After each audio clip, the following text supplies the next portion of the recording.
What's up y'all, and welcome back to my channel. Salut à tous et bienvenue sur ma chaîne. So in today's video, I'm going to go ahead and show you guys how I started off by taking herbs, and through my experience maybe offer some tips and tricks for you. So let's go ahead and jump right into the video. So I first want to start off and mention again that I am not a certified herbalist. I have a lot of personal experience with herbs, but I cannot guarantee that my methods are going to work for you.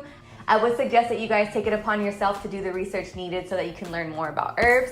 I will also link this book down below, which is Alkaline Herbal Medicine to Reverse Disease and Heal the Electric Body. This is a book that really allowed me to immerse myself into the benefits of herbs. A lot of the teachings from this book is how I implement my knowledge for herbal medicine into these videos. So I just want to throw that disclaimer out there. In my opinion, I have a very good diet. I am predominantly plant-based. I know you guys see me post a lot of vegan and alkaline videos. I am not 100% plant-based. I eat plant-based probably 90% of the time, and occasionally I might have fish. But being that my diet is predominantly at a supreme plant-based, I would say that the effect that these herbs have on me is more beneficial just because my diet is already cleaned up. So now let's go ahead and get into the first duo that I would suggest as a beginner, and one of the duos that I had when I first starting out, which is sea moss and bladderwrack. Now, I feel like I'm constantly repeating this because I've mentioned it in a lot of videos. Maybe this is your first time hearing about this. Maybe this is your first video you're watching, but these two right here are a powerhouse because they both have 102 minerals that the body needs.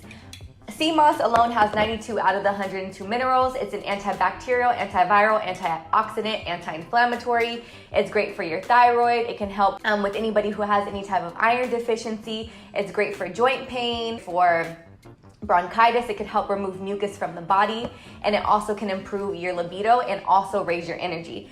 I actually have a few family members taking the sea moss powder, and they hate it because, well, at least 1 out of the 4 people hate it. My mom hates it, and she's dramatic when she takes it, but she always says that she has a burst of energy after she takes it.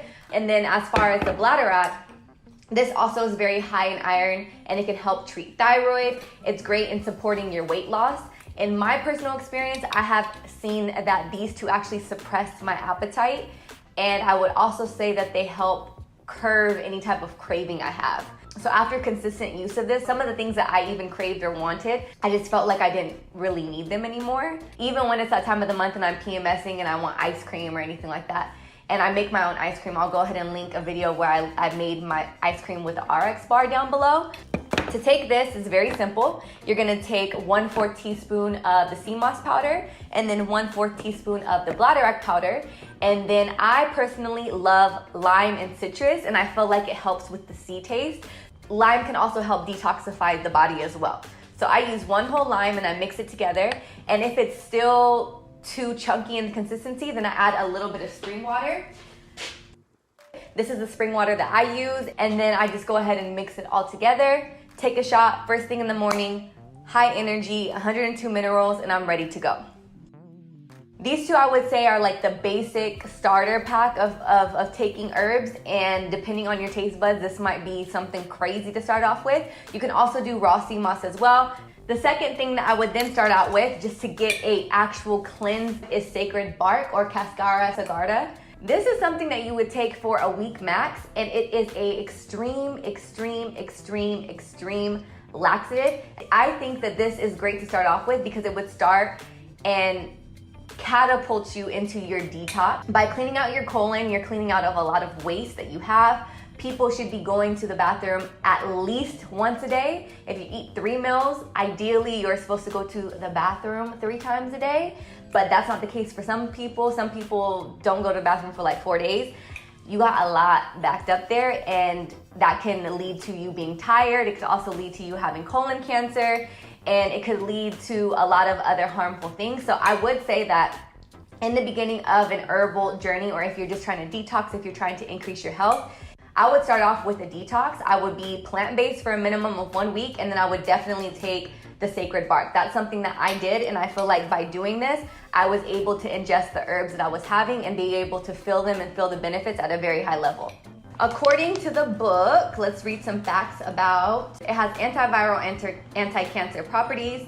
It is primarily used as a laxative by pushing out waste that develops in the intestinal wall. This helps restore the mucus lining, the health of the intestine. This is also recommended that you take the dose of this, because if you do take this longer than it says here, 7 days, 7 consecutive days, and you try to double up on your doses because you think it's going to work more, it can potentially harm you. Another question that a lot of you guys have is, how do I know the dosages? How do I know what to take? I would first say that I'm not a doctor, I'm not a certified herbalist, and I'm not a naturopath, so you would have to consult your doctor. But this book definitely gives you recommended dosages of all of the herbs that you can take. You can see here the red clover, it says that you can take 1 400 milligram capsule, 2 capsules once daily, or 1 capsule twice daily. The sea moss, it says that you can take 1 400 milligram capsule of the powder 2 times daily. It also says that the commercial dosages are more of a natural nutritional supplement rather than a medicinal herb, so you can use greater quantities. And then you have cases where, let me find a good one. Nettle. So nettle, it says that women who are pregnant should consult with a physician. So I will keep stressing that you guys can buy all of the herbs, but in these videos that I make for you, you guys are not gonna have the detailed information on the dosages to the extent that you would if you just invest in this book. I do definitely show you guys pieces of the book in these videos, but if you guys are starting out and you guys need some guidance, I would highly suggest getting this book because it will help you on the dosages. And if people have certain health concerns, like they do have liver problems or they do have gallbladder problems, these will kind of pinpoint the herbs that you might want to stay away from. But overall, you would want to consult with a holistic doctor first to make sure that you're doing the right things and that you are taking the right herbs and the right dosages at the right frequency. And if you are needing a little bit of help on your plant-based journey and you don't really know where to start and you want to be introduced to new flavors, new recipes that you can mix and match with your own and just get a little bit of inspiration, I always like to try out Green Chef's plant-powered menu. Green Chef is a USDA certified organic company with meal plans like paleo, plant-powered, keto, and balanced living to choose from. This mashed potato recipe was so amazing. It kind of had a stroganoff type of flavoring. So much flavor packed in a 30-minute meal.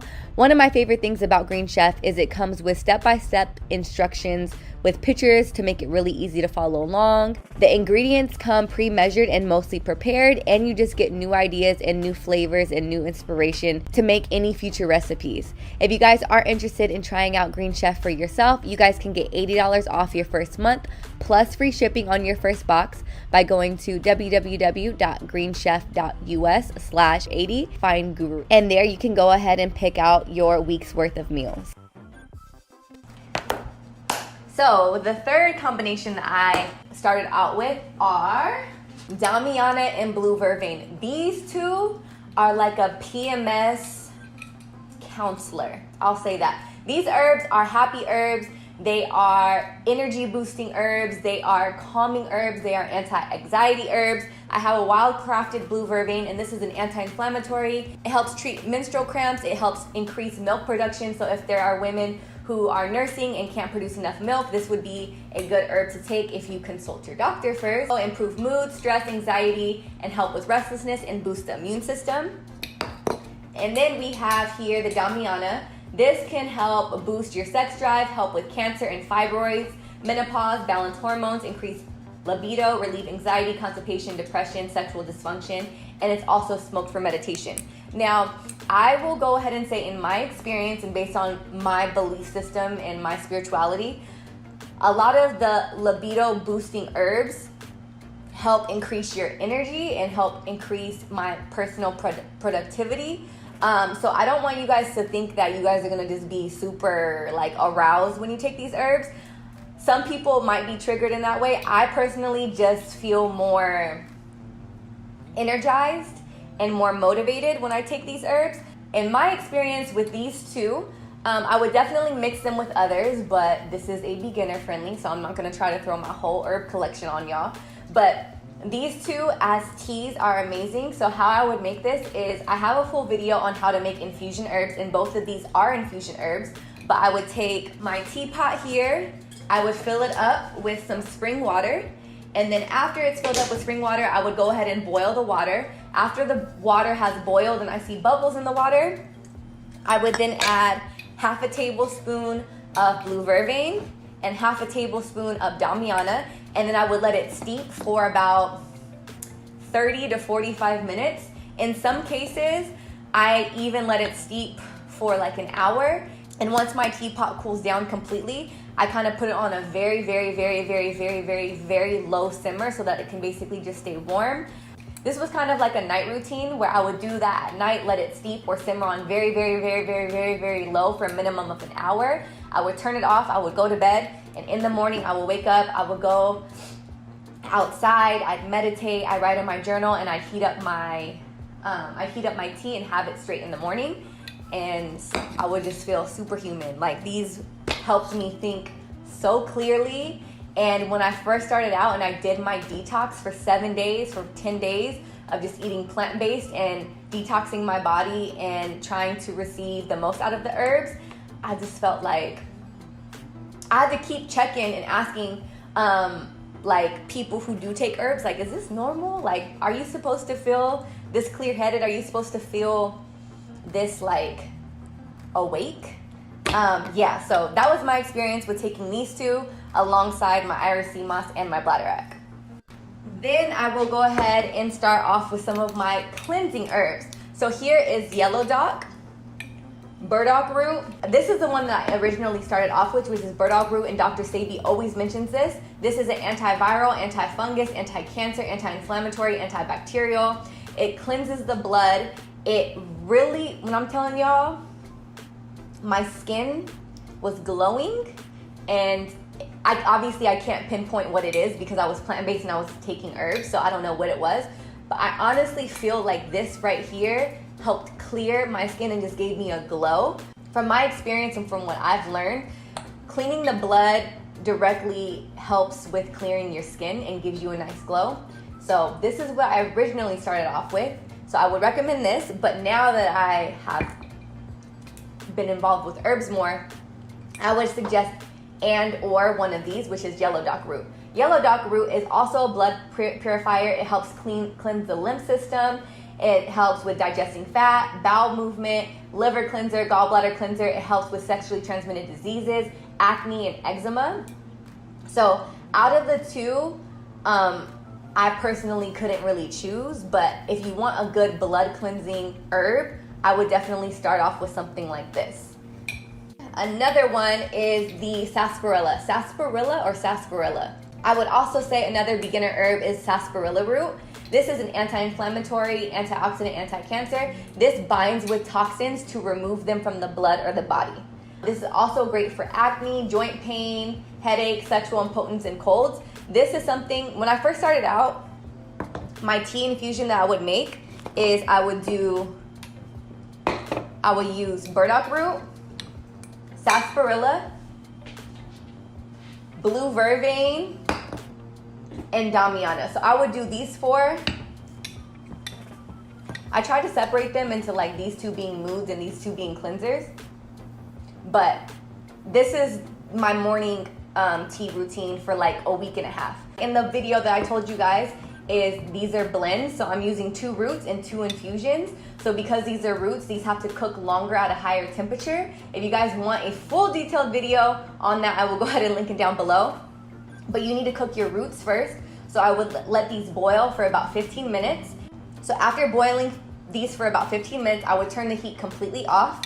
And then, because the water is extremely hot, I would then add my blue vervain and my damiana. And then after about 30 to 45 minutes and the water was cool, I would leave it all night so that it's concentrated for an 8 to 10 hour period. And then in the morning, I would wake up, I would reheat it a little bit, and then I would pour it in a glass, have it for my tea. So these 2 mood boosters, PMS, anti-anxiety, don't be crazy herbs right here in my experience. And then these 2 were more like cleansers.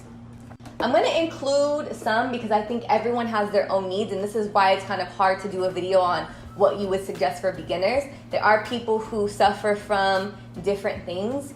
So I will say that if anybody is struggling with any type of hormonal imbalance or fertility issues or stress levels, 2 herbs I would definitely include in my beginner collection: maca powder and ashwagandha. So maca powder is an antiviral, anti-inflammatory. It helps boost the immune system. It's high in iron, copper, potassium, manganese, and amino acids. It's also, both of these are adaptogens, but the maca powder helps enhance the ability to be more fertile. It helps fight fatigue, boost mental function, mental issues, libido booster, hormonal imbalance, menstrual cycle, menopause, weight gain, and vaginal dryness. And then you have the ashwagandha, which is more known as like a testosterone boosting herb, and it also helps with your cortisol levels, and your cortisol levels is your stress hormone. So the ashwagandha is an antiviral, anti-inflammatory, antidepressant. It helps reduce the cortisol levels. It's also an adaptogen, because both of these are adaptogens. It helps with anxiety, cancer cells, thyroid, stress, and an energizer. I feel like these 2 for sure are libido boosters, and they're also energy boosters. Maca powder is something that you can often find at like a gym. I don't know about y'all, but like I have like a little juice bar in my gym, and there's one post-workout smoothie that has maca powder in it, because some people say that this helps you gain weight or gain muscle because it makes you hungry. In my experience, I didn't have a super big effect on gaining weight as well as increasing my appetite, but I will also say I was also taking sea moss, and sea moss for me suppressed my appetite. The maca powder, I say how I would have this is I would do like a maca powder smoothie, or I've also put it into my breakfast bowls, which I will go ahead and link down below. But maca powder is good with like banana, cacao powder, or you can do like a banana maca berry smoothie after a workout. And you can add some ashwagandha. Ashwagandha doesn't really have a strong taste, in my opinion. It doesn't really have like a strong, it kind of smells like flour, like baking flour. But maca, in my opinion, I don't like the taste of it. Some people say it has like a nutty, earthy taste, but I don't really like it. When you put it in the smoothie with a banana, I feel like the banana helps balance it out, as the lime helps balance out the sea taste of the sea moss.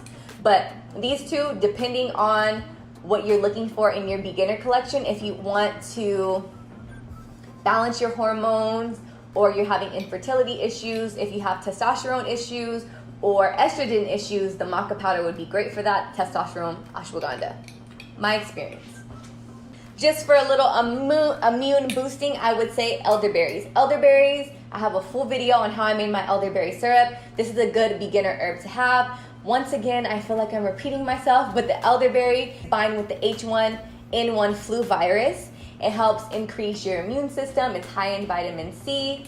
It's an anti-inflammatory, antiviral, anti-influenza, and anti-cancer. It's great to remove mucus from the respiratory system. It helps with colds, flus, and allergies. So just for general day-to-day health, this is something that's good to have in your beginner herb collection. I think that's it for what I would start out with my herbs. I hope that was well-rounded. The sea moss and bladderwrack are to get your 102 minerals. The burdock root and the yellow dock root are to cleanse the blood. The sarsaparilla helps with binding with toxins in your body. And then for all my ladies out there, or even my fellas, ladies as far as the PMS, because this PMS after this birth control was removed was crazy. So these 2 make the mood swings calm down. Say that. So these, for me personally, have helped with my mood. These also can help with sexual impotence, libido boosting. These are also great for the fellas if you guys have anxiety or depression or anything like this. This will boost your mood. I don't want to make it seem like these 2 are strictly for women, but as a woman, they have benefited me in many ways. The cascara, I would say this is definitely great to kickstart your detox. 7 days max. I made a mistake with this herb, and I will never make that mistake again. Take the recommended dosage. And then, like I ended with, these are more hormonal balancing herbs. Yeah, so that concludes my videos on my beginner-friendly herb collection. I hope I didn't throw too much on you, but I will go ahead and say over and over and over and over and over again that this alkaline herbal medicine book is something that you need. A lot of people have questions as far as the dosages. And in this book, he really breaks down what you can take, how much you can take, and if you're pregnant or if you have any health concerns, what you shouldn't take. I am going to take a tiny little break in showing you guys herbs and show you guys this book, because as a beginner, I wouldn't have had the confidence or the information that I needed to start my journey. This book is so essential, and I know I mention it all the time, but I see y'all's messages, y'all's DMs, you guys' comments, but I can't answer those questions confidently as somebody who's not a professional, and legally I can't give you guys any advice. But I would say about 70% of my information of my dosages and how I mix my herbs, how much I should take, come in this book. Here it says indigenous people all around the world were more in tune with the environment and understood which plant to consume to reverse disease. Right here, he does a breakdown of pH balances in the body. So the stomach has a pH of 1.35 to 3.5. The skin's outer layer has a pH of 4.0. The yoni has a pH of 4.5 to protect against overgrowth. You're gonna learn a lot of information about the body first and why certain things need to be a certain way based off his teachings. And then he's gonna break down water. He says here that spring water is a safer water to drink. Tap water contains chemicals like chlorine to kill bacteria and fluoride to protect teeth, but these chemicals are toxic to the body and undermine homeostasis. He breaks down his food in energy and cleansing. So the energy foods are gonna be your fruits, which are gonna be high in sugars that are gonna give you natural energy. Your cleansing food is gonna be vegetables because they're high in nutrients and vitamins and minerals. He breaks down oils, he breaks down seasonings, he breaks down herbal teas, and he also breaks down sugar. And in these pages, he breaks down what the plant is, what its purpose or benefits can be, and then he does the origin of the plant, and then the general commercial dosage. It's hard to read upside down. And then if there are any concerns, he lists the concerns down below in fine print. As a beginner, I would not be where I am right now without this book. And then in the back of the book, he breaks down some of the combinations. So some people ask me questions like, how do you know what to mix? How do you know what to combine? I personally have read this book and have read up on herbs obsessively. So I kind of like to combine it based off of what I feel is best. If I'm feeling like I'm cleansing, then I use different roots and I pair them with complementary herbs so that I get like a well-rounded cleanse rather than just a liver cleanse or whatever. But another hard question that you guys ask me is, which one works for this or which one works for that? Herbs, it's not like a one thing type of benefit. So because these are well-rounded, you might do this because you want to bind with the toxins in your body, but you're also gonna see benefits of your joints, of your skin, of acne or eczema that you might have, or sexual impotence, colds, headaches, and things like that. So in the back of the book, he has some of the combinations that Dr. Sebi had, or some of the combinations that he had. He kind of breaks down what Dr. Sebi used and puts his own little twist on it. Getting this book is a big Kickstarter, and it's something that I would get as a beginner. All right, y'all, so that concludes my video on the herbs that I first started out with. I definitely added a little bit more than the starter pack because I know that everyone has different concerns. So I added a few different variations of what you might want as a beginner. Definitely start off with sea moss and bladderwrack. And yeah, that's it because I feel like I'm gonna start ranting again. But thank you guys so much for watching, and I will see you in the next upload. Bisous!